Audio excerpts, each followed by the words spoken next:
हातकणंगले गावच्या हद्दीत बिगर शेती क्षेत्रात कोणतीही परवानगी नसताना मुरुम उत्खनन केल्याप्रकरणी 3 व्यक्तींविरुद्ध गुन्हा दाखल करण्यात आलाय। महसूल विभागाने दिलेल्या फिर्यादीनुसार ही कारवाई करण्यात आली आहे।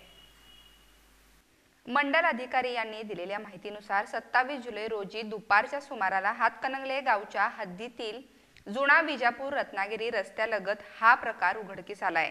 या प्रकरणात चंद्रकांत दत्तात्रय इंगवले वय वर्ष 68 राहणार जवाहर नगर इचलकरंजी, शिवप्रताप भवरलाल मर्दा वय वर्ष 73 राहणार मार्केट यार्ड कोल्हापूर आणि श्रीरंग बळवंत कामत वय वर्ष 69 राहणार पुलाची शिरोली अशी गुन्हा दाखल झालेल्या आरोपींची नावे आहेत। आरोपी चंद्रकांत इंगवले यांनी स्वतःच्या मालकीच्या जमिनीतून मुरुम काढून तो खासगी जागेत टाकला होता।